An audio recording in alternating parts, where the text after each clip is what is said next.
J'ai compris. Okay. Bonjour tout le monde, je vous souhaite la bienvenue au webinaire de la Société canadienne pour l'étude de la religion qui porte aujourd'hui sur les livres de Mathieu Boisvert, les hijras, un portrait socio-religieux d'une communauté sud-asiatique transgenre, publié aux presses de l'Université de Montréal, la collection Matière à penser que je co-dirige avec mon collègue, le professeur Marc Dumas de l'Université Sherbrooke. Welcome everyone to this webinar of the Canadian Society for the Study of Religion. We would like to thank the Canadian Society for the Study of Religion for giving us the platform, but also mention the important role of the Canadian Corporation for the Study of Religion, which finances and the series Matière à penser, where the book of by Mathieu Boisvert has been published. And it's a great pleasure today to welcome Mathieu Boisvert, who is a professor at the Université du Québec, UQAM, to present on his book. And I would like first to invite my colleague, Marc Dumas, to say a few words about our series. Yes. Bonjour tout le monde. Good morning. Marc Dumas de Sherbrooke, so I am pleased to be here. And I want to say a few words about the collection. So the book today is a book about the hijras, and this is the first book of the collection Matière à penser.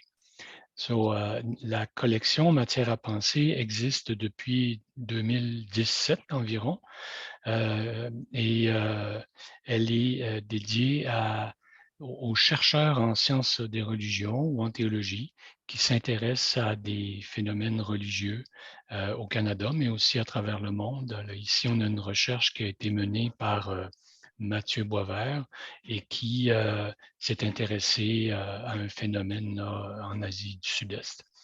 Donc, peut-être vous dire que cette collection-là est supportée par la Corporation canadienne des sciences religieuses. Cette corporation existe depuis plus de 50 ans maintenant et elle est, dans le fond, une corporation, c'est un regroupement d'associations qui s'intéressent aux religieux au Canada. Donc, il y a la Société canadienne de théologie, la Société québécoise pour l'étude de la religion, mais il y a aussi des sociétés, de Canadian Theological Society et d'autres, la Société patristique, les sociétés bibliques. Donc, il y a 7 ou 8 corporations, sociétés, si vous voulez, qui forment la corporation. Donc, chaque année, cette corporation a son colloque ou son congrès annuel dans le Congrès des sciences humaines du Canada. Et elle est aussi en arrière de la revue Sciences religieuses ou Studies in Religion. Donc, nous avons un super beau site web qui a été, entre autres, aussi développé dernièrement par Mathieu Boisvert. Donc, ça me fait plaisir de l'accueillir. Puis, je te redonne la parole, Diana, pour le présenter notre conférencier d'aujourd'hui. Oui, merci beaucoup. J'ai oublié de me présenter moi-même. Je m'appelle Diana Dimitrova. My name is Diana Dimitrova. I'm professor of Hinduism and South Asian traditions at the University of Montreal and the president of the Canadian Society for the Study of Religion. But as Mathieu and Mark clearly said, right, we're just part of the Canadian Corporation for the Study of Religion together with many other societies. But we still would like to thank the Canadian Society for the Study of Religion for giving us the platform today to talk about Mathieu Boisvert's book.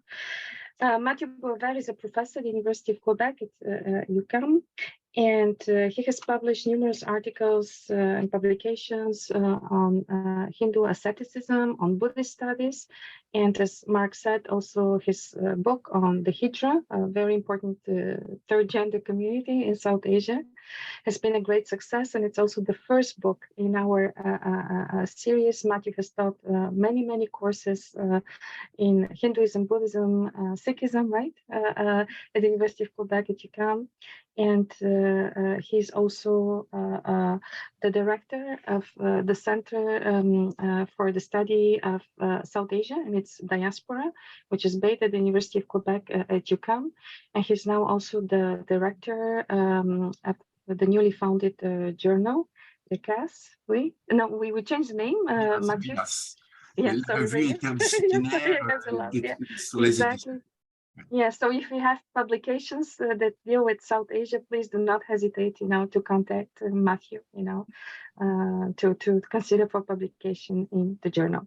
So without much ado, I would like to welcome Professor Mathieu Boisvert today to talk about his book on the hijras.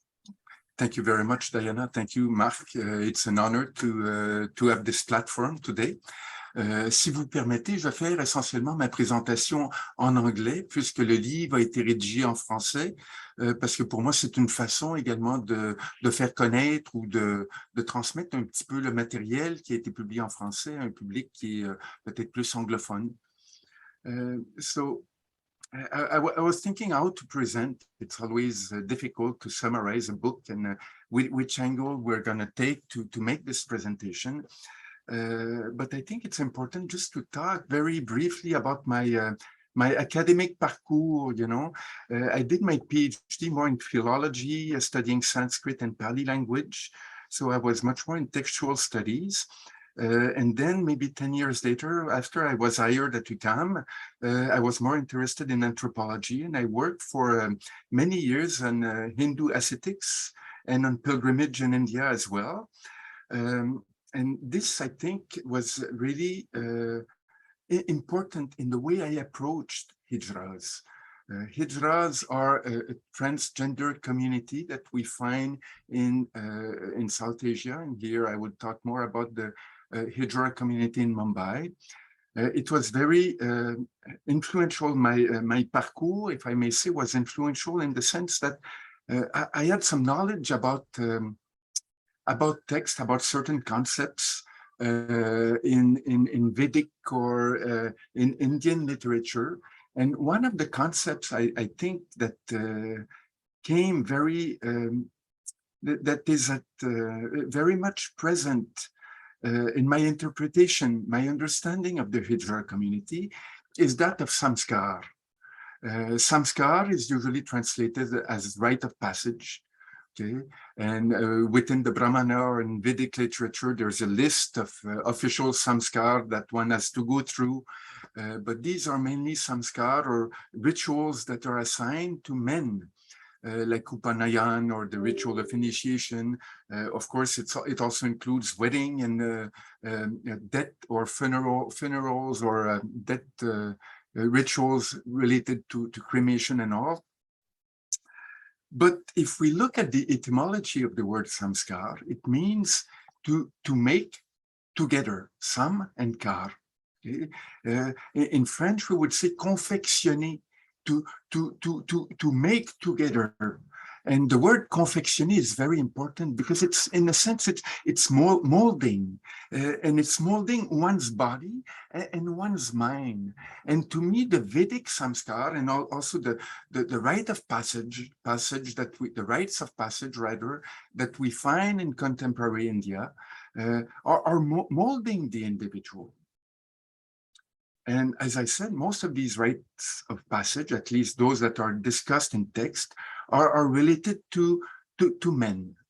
Okay? Yet, I have seen, or having worked in India and closely with certain families in my field work, in the same families for over 25 years, I've been a bit intimate with those families, and I was invited and I stayed within these families for when they were having important ceremonies like the birth of a child or a wedding. And I have seen some samskar that are particularly or exclusively for women and that are transmitted within orally within the woman lore, if I may say. Okay? And these samskar are they contribute to molding women gradually throughout their lifespan. Okay? So In my book, I focus on certain rites of passage that are important for hijras. And I have noticed that many of these rites of passage are calqués. They are to a certain extent, they are women's rite of passage to a certain extent that have been appropriated by the hijra community. Because the aim of these hijras, these people who are born men or boys, and who perceive themselves, who sees themselves as women, their aim is to be able to develop and to live this feminine identity that they feel very deeply. So the community has developed these samskar for the members of the community. Okay, so I will briefly discuss some of these important rites of passage within the community. Okay, the first one is the ritual of initiation. When one becomes a member of the hijra community, one has to undergo what they call the rite. Okay? So this rite of passage I won't go into the description of it, okay? But what it entails is the commitment of the newly member, the member who's being initiated, her commitment to her guru, because she needs to have a guru. She has there's already a member of the hijra community who, to a certain extent, will take care, will take charge of this member entering the community. Okay, and to a certain extent, it is very much like a wedding. Okay, in the sense that a South Asian woman being married, you know, she's married to a man, but very often there's also the idea that there is a submission to a male authority that occurs with the wedding. Okay, so the rite officializes the relationship between the new recruit, if I may say, and her guru. Okay, but it also officializes the submission of this new hijra to the authority that is incarnated by the guru. Okay, so here there's a parallel to be made with the female rite of passage of marriage. Another important rite of passage that is no more compulsory, it's facultative, not all hijras have to go through it, is that of nirvan. Okay?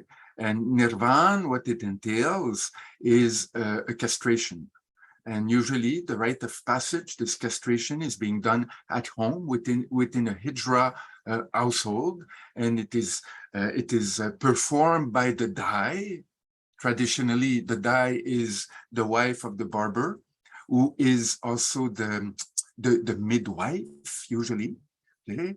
And here the dai is an elder hijra who is specialized in this ritual activity of castration. But we need to look at nirvan as a process. It's not only the actual act of castration, but it's a whole process that also involves smaller rituals. After the nirvan, the nirvani undergoes a period of seclusion of 40 days. And to me, it is very similar to a period of reclusion that is imposed still traditionally, and that happens still in Montreal within the Sri Lankan Tamil community at the time of puberty for young women. It's a seclusion in a dark room with a very particular diet. And usually for young women entering puberty, this seclusion only lasts 7 days, 8 days, 9 days. It varies whether it's a practice from the Sri Lankan Tamil community or the Nepalese community, and even in Nepal, depending on the Hindu group, it varies a lot, and it still occurs yet in traditional context.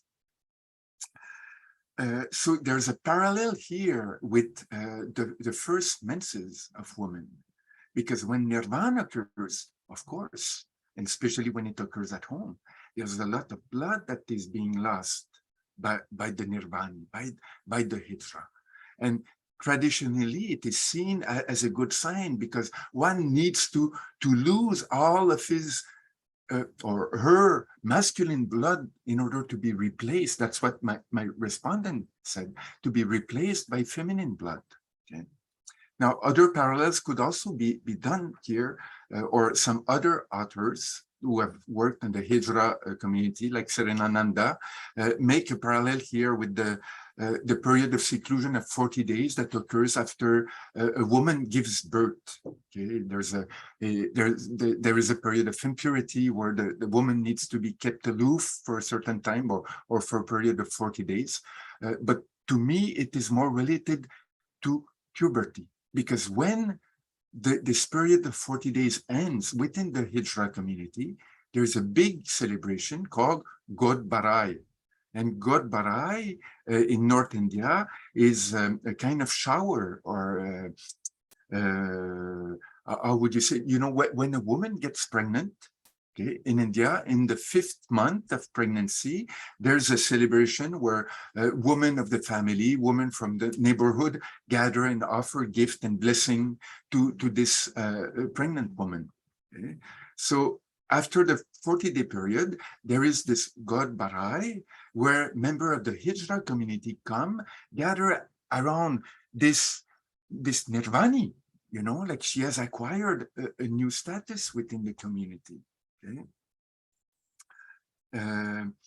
So here we see these samskar, these rites of passage within the hijra community are, to a certain extent, framed over, or there's a kind of appropriation in my mind of these rites of passage that women are going through in their life, depending on the phases that they go in their life.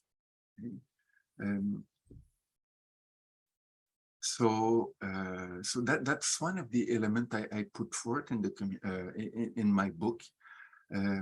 But also in order to understand the hijra community, because hijra community, it's not really a transgender community, in the sense that it is people who are born as men, who have a feminine identity, and to a certain extent who will live and act like a female, but yet this idea of transgender is not, it doesn't belong within the community of hijras. Hijra is a traditional category that is present in North India, okay? And that was present before the concept of transgender or LGBTQ2 plus what was introduced by the West, or from the West, within South Asia. Okay? So here, what I want to emphasize also is that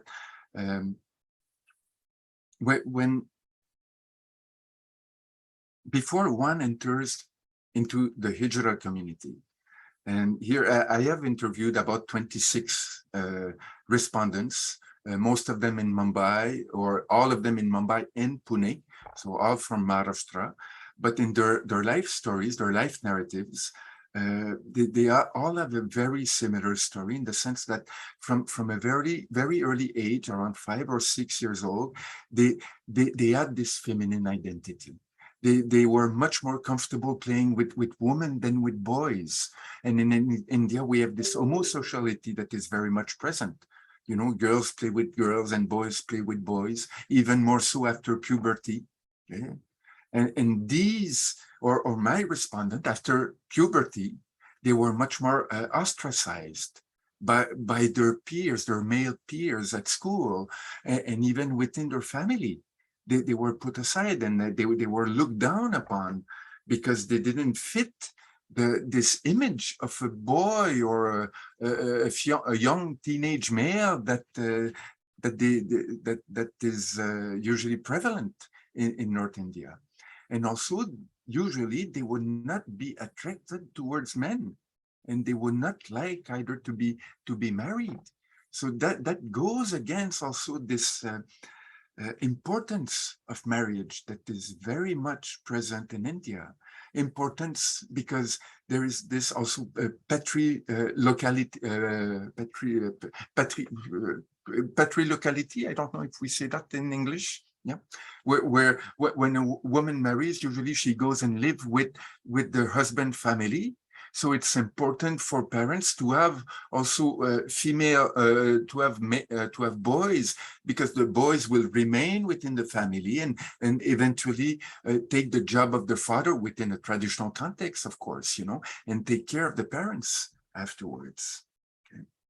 So my book is really about the religious aspect and rituals about hijras. And I looked also about, I made parallels. I won't go into the detail. I won't discuss this here, but I made also parallels between the hijra community and the ascetic community, because the structure is very much similar. With Nayaks, who are at the head of the hijra community in Mumbai. There are 7 Nayaks. Within the ascetic communities or the Akaras, we also have Mahant. You know, there's a structure here, a social structure that is very much similar. But also I made parallels with pilgrimage. Okay? And here I will just give one example. And in my book, I put forth 4 examples of hijra pilgrimage. And here it's a pilgrimage that occurs in Tamil Nadu, in South India. And here they don't call themselves hijras. These are Aravanis or Tirunangai. So we have a tendency now to generate hijras. All the traditional transgender in India, they're called hijras, but it's not the case. You know, depending where you are in India, it's different cultures.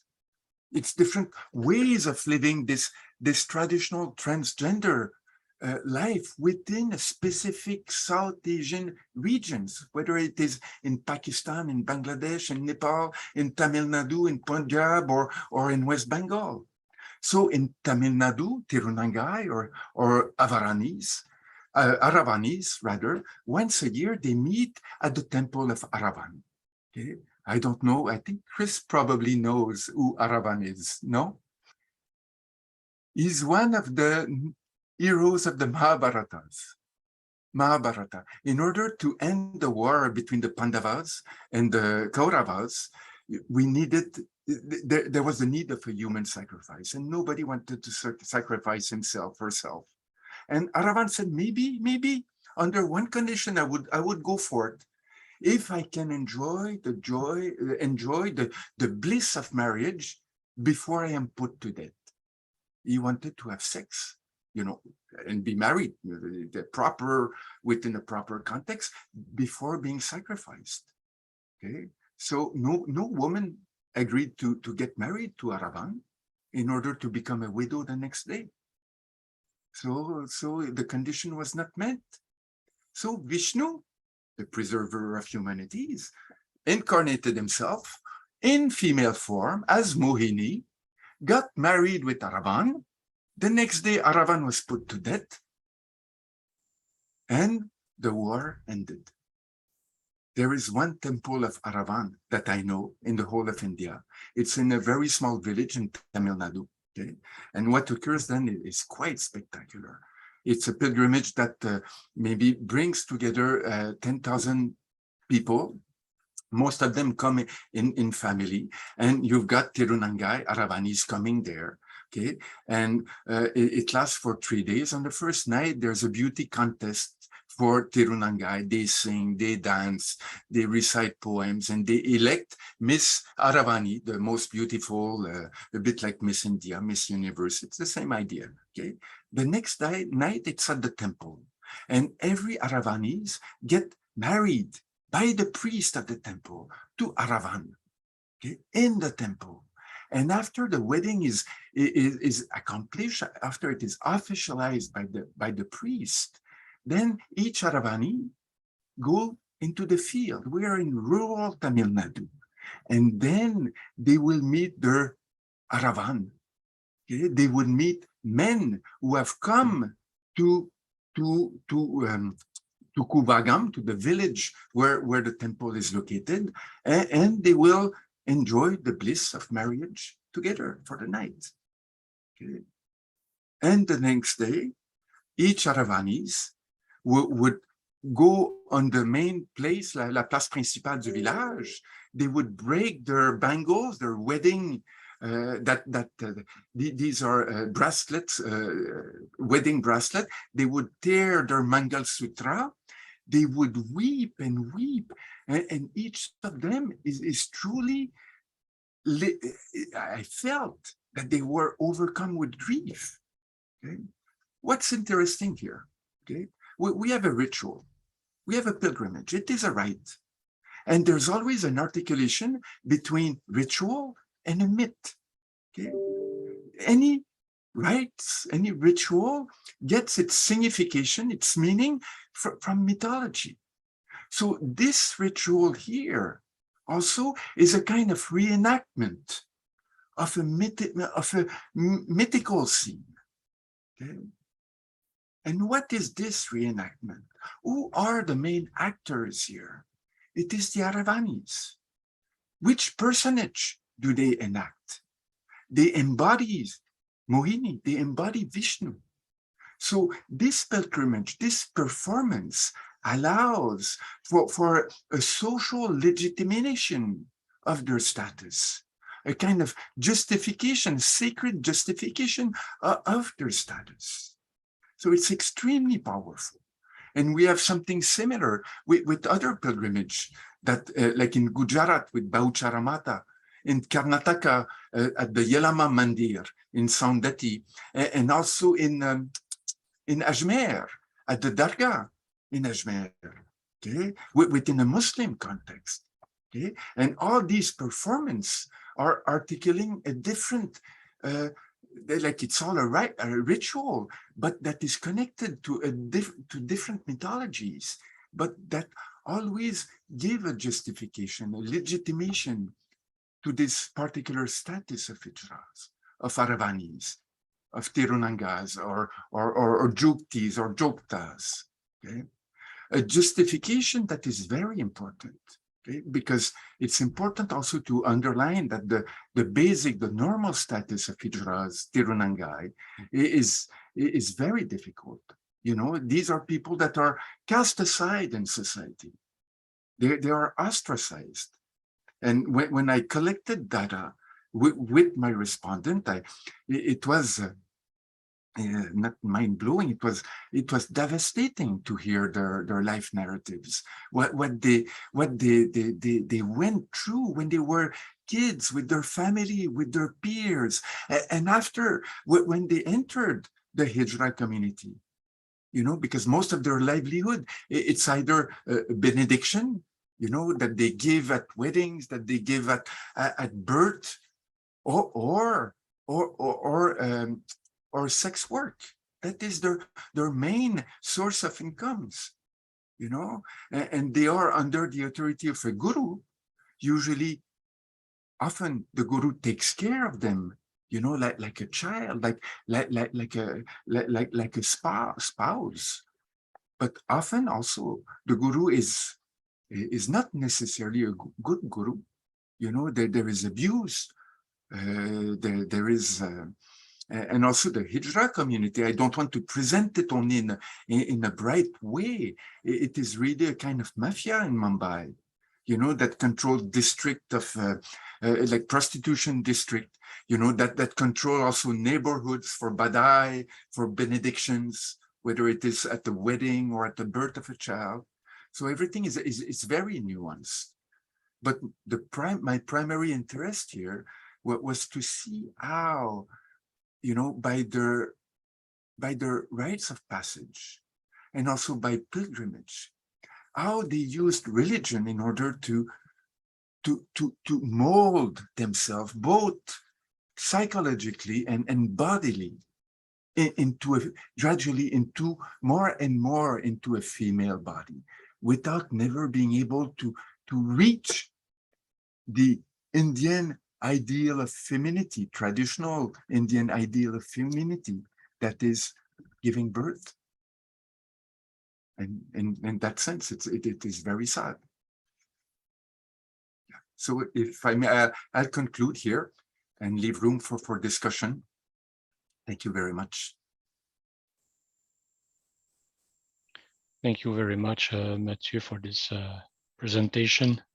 I see the passionate man who was on the field and who met people very exceptional, I think. Maybe we can open the discussion if you have some questions or about the research or about some topics to better understand the hijras.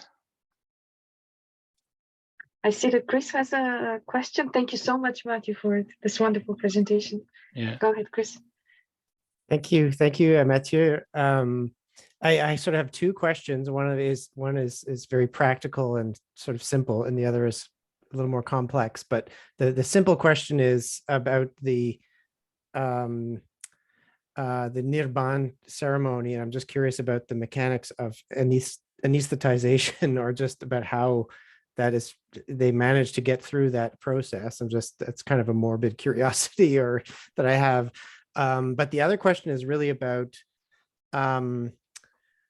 what fascinates me about this is the way that this community or these communities are functioning like renunciant communities, in that they are outside of a there's a sort of an understanding that this is the village, this is where people have children, they get married, etc. And then Jains and Buddhists and various ascetics have formed secondary societies, if you will, where certain features of that society are obviously supposed to be absent, and class is one of them. Of course, in theory, class is something that affects the village, and then in principle, in Jainism and Buddhism, there's not supposed to be any recognition of social class, which in fact, it turns out is not usually the case, that there's plenty of retention of social scripts and identities within ascetic orders. So I guess my more complex question is, do you see, does that manifest within these communities? Is there a sort of a lip service paid to, we reject sort of class identities, or does it persist in some way? Thank you. Chris. Two very good questions. I'll start with the first about Nirvan. Now, in certain states in India, it's allowed, and in Tamil Nadu, for example, it's even covered by the state. Like they have clinics where they can have not Nirvan, but how do you say? I don't know in English. Reorientation, sexual surgery, something like this. Okay, so all this is covered by the state.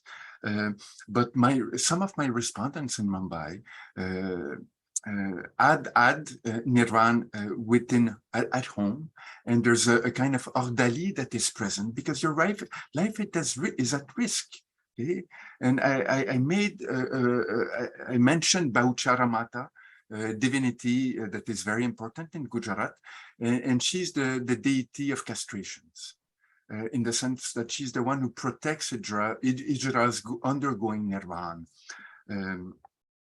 So if one undergoes Nirvan, that person needs to be called, to receive a call by Bauchara beforehand.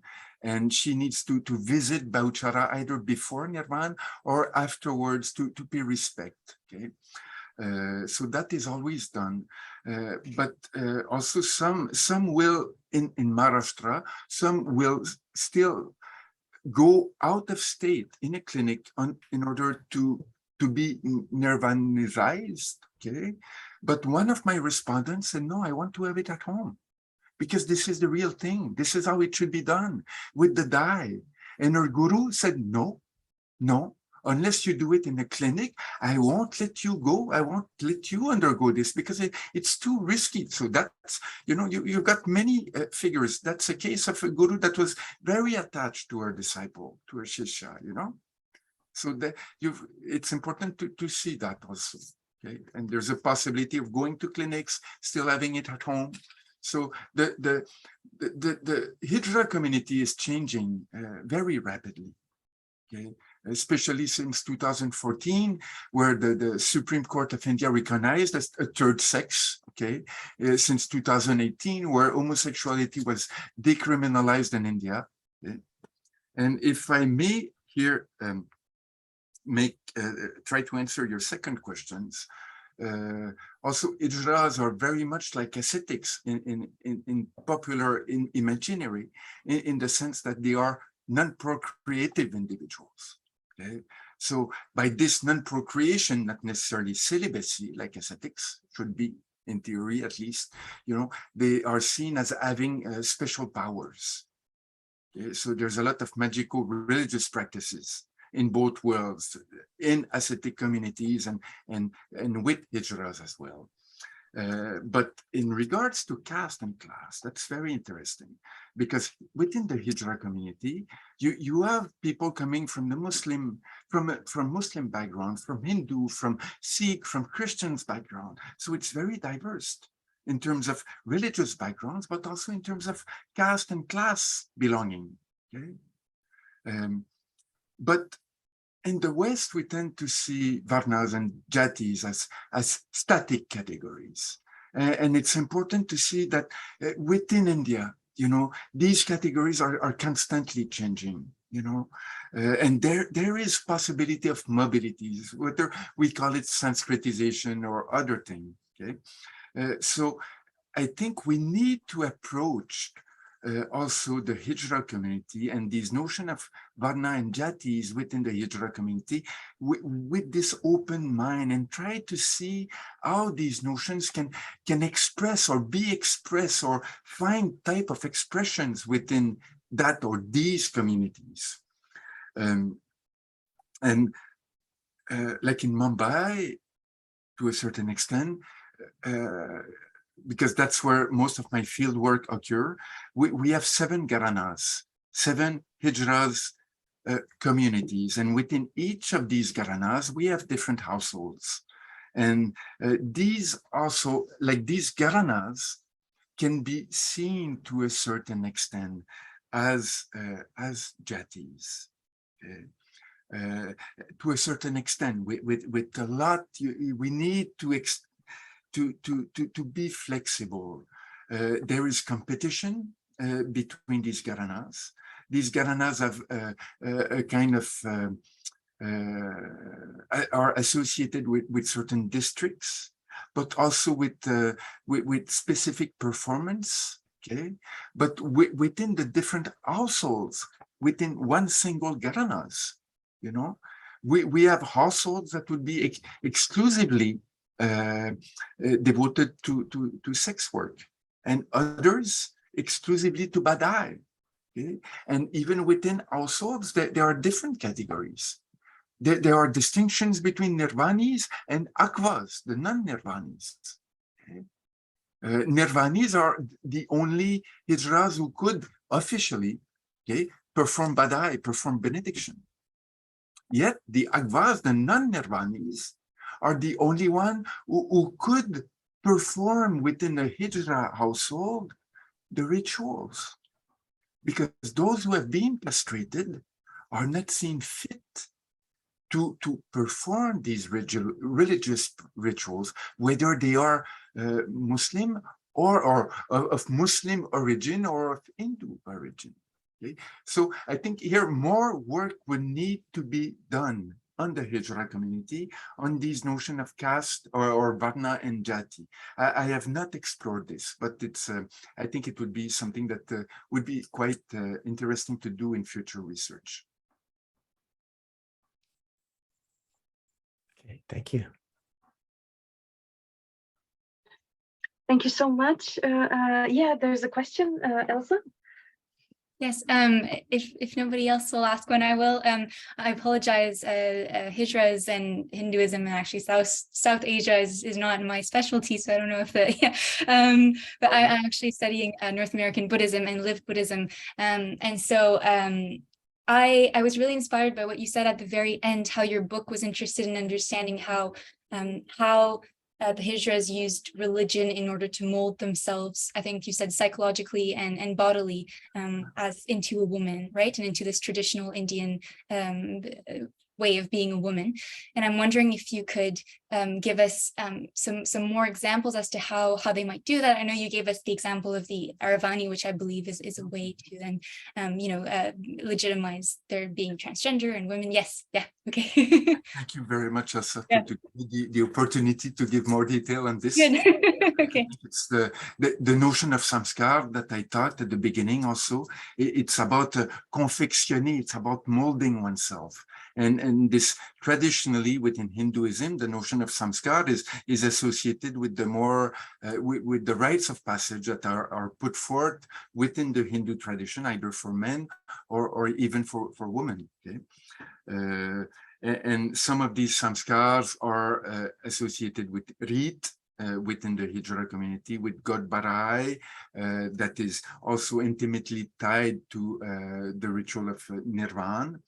But if I may talk about maybe Yellama, that is another goddess to which there is, to whom there, there is a pilgrimage to her temple in Karnataka, in south of Mumbai. And Yellama was, if we look at her story, okay, she was the wife of a Brahmin who had left householder's life because he was at the later stage of his life, and he lived the life of a renunciate with his wife by the river. And one morning, Yellama went to bathe in the river, and she saw, there are different stories, but in one of them, she saw the naked king bathing a bit further up in the river, and for a fraction of a second, she had an erotic thought. Okay, and later on, she confided, she confessed to her husband, this ascetic, living an ideal ascetical life, and he was so jealous and frustrated that he asked his elder son to go and cut the head of her mother, or his mother. The son said no. So he castrated his first son. Same thing with the second son. Same thing with the third son. But fortunately, some would say, unfortunately would others, the fourth son accepted to decapitate his mother. The father was so pleased. He said, I will grant you any boon you wish. And he said, I want Mama to find her head back. So they looked for the head, and a bit like the story of Ganesh, they could not find the head anymore. So they took the head of the first woman that passed by. It was a Dalit, or an untouchable woman. So Yellama incarnates this paradox, having the body of a Brahman and the head of a Dalit. So there is both purity and impurity, that is usually associated with the hijras. Okay? Being sex workers on the one hand, and also having this power, this shakti of being capable of giving, offering, conferring benedictions. Okay? Yet the first three sons of Yellama are considered to be the first hijras. They had been castrated. So again, they going for the pilgrimage in Saundatti, to the Yellama, the temple of Yellama, they are reenacting this myth. Again, rites and myth. Le rite, l'articulation entre le rite et le mythe, okay? That are closely tied. So they, to a certain extent, they reenact the story. And who are they? These hijras or juktis in Karnataka, they are the son of Yellama that had been castrated by the fourth son, who is none else than Parashurama. Okay, another very important personage, in the Hindu epics. Okay? So that's another example, if I may say. Thank you very much. Other questions? Oops. Thank you very much. Other questions to Mathieu? Can I ask something, Diana? Go ahead. To Mathieu, how were you able to get in the community? How were you able to get in touch with the hijras? That I think You mentioned it a bit in the introduction, but I think it's worth to explain it to us. Thank you, Mark. I think this is a very important question. Hijra is a very ostracized community, but also it's very close community. Okay, and here I am, a white man. You know, there's this notion of homosexuality in India. You know, so hijras would be much more comfortable talking with a woman than with a man. Okay, so it took me about 2.5 years. To develop confidence with members of the community. So it was a very long process. I worked on the one hand, that's only one of the angles that I used, with an NGO in Mumbai that worked for the rights of homosexuals and LGBTQ2+ members, and that also work with members of the Hijra communities. And with this NGO, Safar Trust, they helped me put an advisory committee that was composed of 7 Hijras. Each of them belonged to a specific Gharana, specific Hijra community in Mumbai, these 7 communities that I mentioned before. So again, that was a very long process and discussion with the advisory committee. At first, they were extremely reluctant. They didn't trust me, and I do understand them, you know. But I think that I was really privileged. And I think the field work and my study of the Indian tradition and of Sanskrit and of Pali really helped me, because I came equipped here with an understanding of the South Asian culture as a whole that really offered, enabled me to be more accepted by the advisory committee. And also, I think they sensed they were able, like in the long run, they felt that that I did not want to work on the Hijra community, but rather to work with them, to have an understanding of them in order to convey this outside of the community. So, of course, I had a committee de certification éthique within the University of Quebec that I had to go through. I was also affiliated with SNDT Women University in Mumbai. I had to undergo an ethic committee with the SNDT University, but also an ethic committee within the NGO, Safar Trust. That was a big load, three different documents to produce. It was very heavy, but also an informal ethic community with the advisory, this advisory committee that was made of 7 Hijras. And I say informal because it was, you know, over 8 or 9 meetings I had with them. It was questions they were asking me. They were testing me and seeing where I wanted to go with this. So once I had the approval after 2.5 years of this advisory committee, then I was introduced to other Hijras, potential respondent. And here again, I had to develop, to acquire their trust.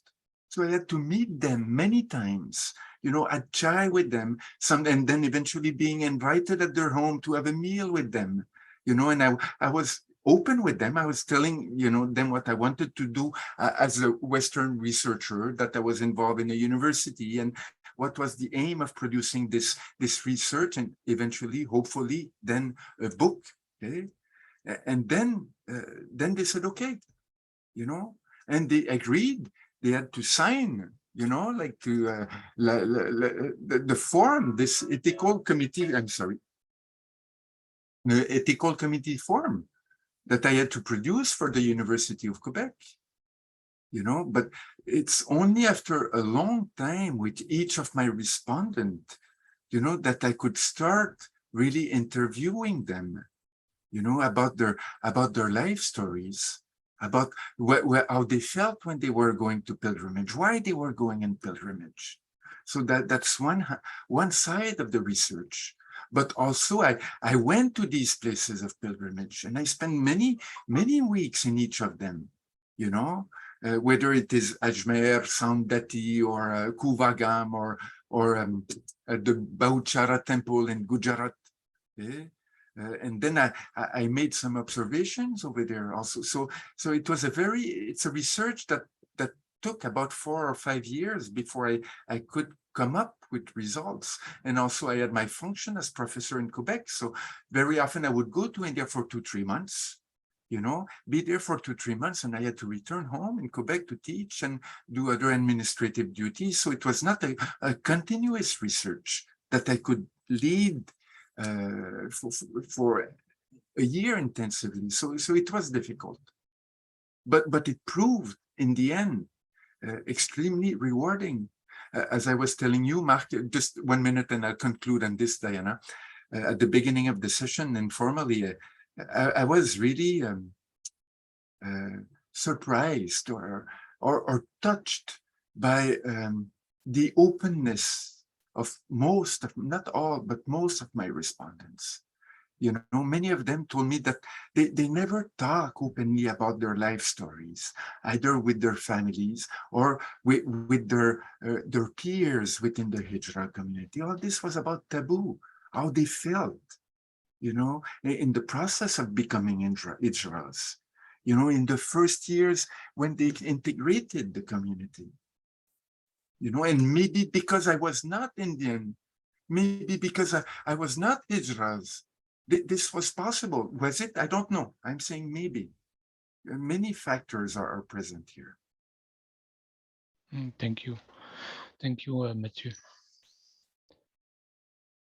Diana, I think you have a raised hand. Yeah, I have a question. Oh, sorry, I forgot to. Yeah, thank you so much, Matthew. If I may ask Mark also one question.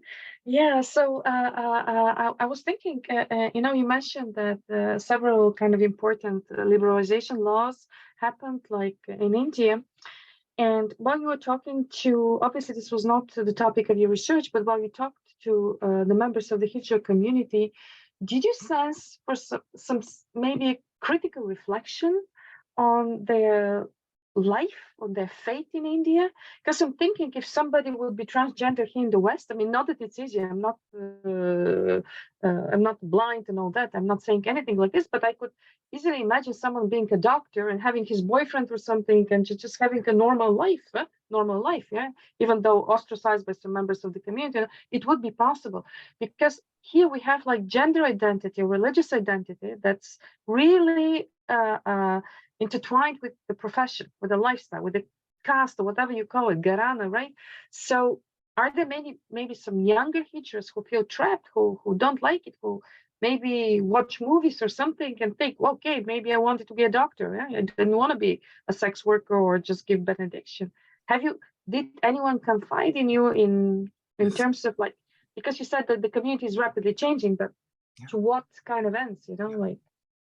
Thank you for the question, Diana. It's a very rich question. And yes, I don't want to be black and white here, okay? But overall, I can say that most of my younger respondents were hoping for rapid changes.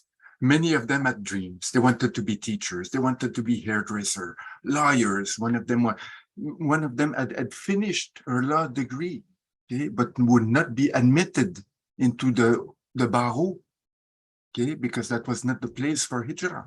Okay? Another had left the hijra community in order to have sexually reassigned surgery. I'm sorry about the incorrect term, and to live her life as a woman and not as a hijra, because as a hijra you're very limited in specific roles. Yet I had the impression that most of the elder hijras, not all, but most of them did not want things to change, okay? Because they had undergone all this hardship themselves, but now they were at the higher strata of hierarchy, you know, like they were the matriarch of the family, and they had all the power. They were in power. So of course now at the end of their life, they benefited from the structure to a certain extent, some more than others, of course. Okay, so I would say that, and here it's a generalization, that younger hijras are looking for changes. Older, they want stability and they want the community to be maintained.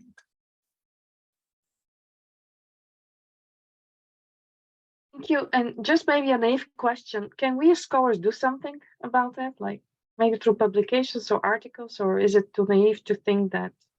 Can we as scholars do something to effect your change? I mean, it's a naive question, I know, maybe too idealistic, but are you doing all this with your research? Are you hoping that maybe your voice will be heard? My research is not to change the hijra community. Okay, that is very clear. I don't have this pretension, but my research aims at changing the way we see the hijras. Okay. I had an assistant that accompanied me, a young woman who had a master's degree from SNDT University, and she helped me, you know, translate, because often it was sometimes hijras that were interviewed.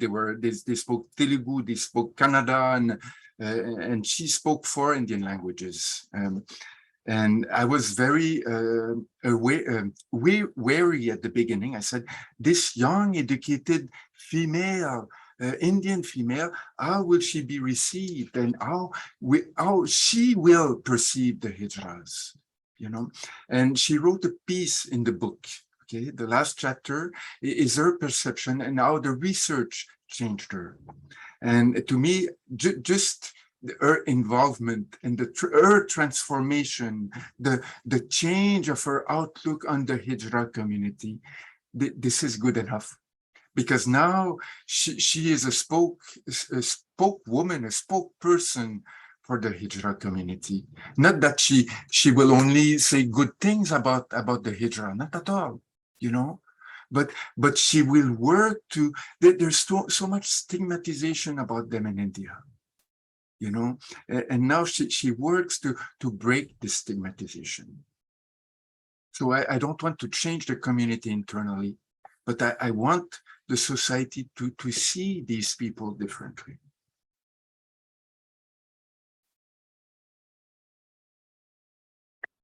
Thank you so much. Right, that's really a noble thing, you know, to do. Apart from, can I ask just to push a bit your question? Can we think that your book can be translated and published in India? Mathieu? We could, but we would need the funds for that. Meaning that we can help to have a better consciousness of that community and to help the people change. Because before, I think it would be very good. It would be good for non-hijra to read this, or for Indian people to see also what it entails to have the life of a hijra, you know, to break these stereotypes. Yeah. And also I would like my respondents to be able to read what I wrote about them. Of course, before I publish, I presented the material to them. I was in constant relation with my respondents, you know. So like they know what I wrote about, but they haven't read it. And that's different, you know, like they need to trust what I say, but they don't know if what I say is what I wrote. Yeah. And you know, there's not the Sanskrit thing, but it's in Pali, an expression, yatakari tatavadi, yatavadi tatakari, to do what one says and to say what one do, que les bottines suivent leur babine. Okay? Mais ce serait important que les membres de la communauté hijra constatent que oui, ce que j'ai écrit, c'est bel et bien ce que je leur ai dit. Parce que they had trust in me, and I couldn't have done this research without this confidence. So I'm very grateful Yeah. for them to have trusted me. Yeah. Je le souhaite que ça puisse se traduire et se publier en Inde, Mathieu. Mathieu, peut-être qu'on pourrait se parler à l'extérieur de tout ça, mais il y a aussi les Routledge Series on South Asian Culture. Je pense qu'ils seront aussi très intéressés par ce livre, si tu veux embarquer un tel projet. Already the book was written 4 years ago, and there's so many things I want Yes, I know, but they also have an office in India. What I want to say is that they publish here, but they have an office in here with special price, so the South Asian community would be able to access the book. So this is the plus side of it. If you ever decide, I think it would be very important, to do that. Well, are there any other questions to Professor Boisvert? Mark, yeah. Elsa, go ahead. I know we're very much over time, but well, very much 4 minutes. But may I is it okay if I just ask one more? Yeah. So as I'm wondering, as an aspiring anthropologist, right, and in the field of religious studies, I'm finding it very difficult to develop those trusting bonds, as you were mentioning. Not very. I mean, it's difficult, and I'm wondering, would you have any advice to give to someone like me who's embarking on this? And yeah. Well, I think the first thing is take time. Take time to establish contact. It's if we want to understand a community, if we want to understand a performance, we need to be able to be there for them, and to so that takes time. It takes effort, and also it takes I would say to a certain openness, to see what because we do come with categories. I came with preconception about India, about hijras and all. So we also need to give ourselves time, to deconstruct this. So it's a long and tedious process, but so rich in the end. Because research, yes, on the one hand, it's about publication, but it's first of all about us, it's our life, and it's us interacting with people. So we need to bring back this human dimension, or not to bring back, it is always there, but to, to keep this in mind. Our first aim is not to publish. Our first aim is to understand.